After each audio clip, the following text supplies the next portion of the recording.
Hello everyone, I am aspirant Dave Verano of Don Bosco Seminary, Canlubang, and I am here to share something about Saint Francis of Sales. Gentleness is a word closely linked to Francis de Sales, the patron saint of Don Bosco. Francis was born in France in 1567. He was ordained priest at the age of 24 and became a bishop 9 years later. For over a decade, he never shared his desire to become a priest to anyone. He went to Paris to study in order to fulfill the wish of his father, but he also took up theology to please himself. When he finished his studies in 1592, he earned for himself the title of doctor both in the fields of law and theology. Like Saint Paul, he received the call when he fell from his horse. But not just once, thrice he fell, and each time his sword came out of its casing to fall on the ground, crossing another sword, making a form of the cross. This he took as a sign that God was calling him to a life of consecration. As a priest, he was filled with apostolic fervor. He hiked through the villages in order to convert Protestants back to Catholicism. His patience and zeal in evangelizing worked to his advantage. Since nobody would listen to him, as no household would welcome him, Francis wrote out his sermons, copied them by hand, and slipped them under the doors.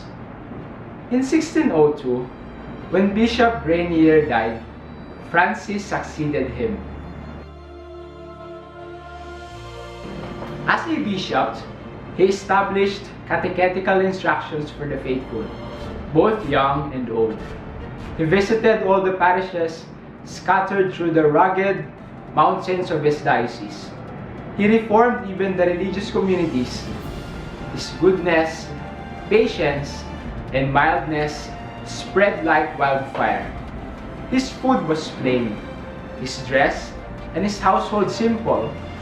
He settled with what was basic and lived with the greatest economy in order to be able to provide more abundantly for the wants of the needy.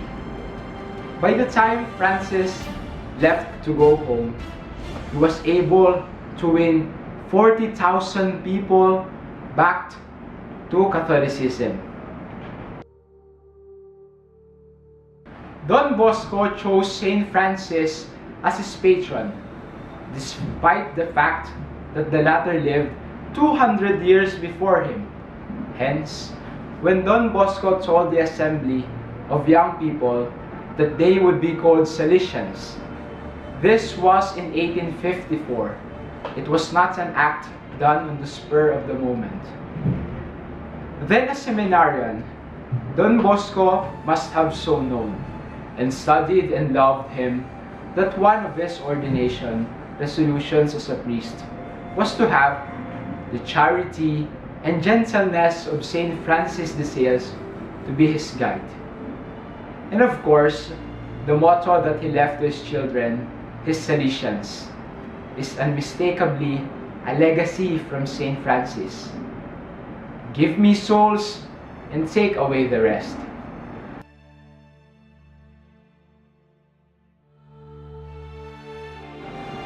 Pastoral charity is our heritage from Saint Francis de Sales.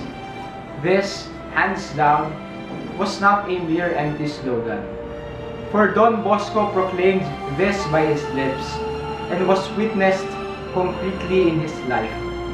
We make Don Bosco continue to live by embracing love and gentleness which characterized the life of Saint Francis. Thank you very much for watching.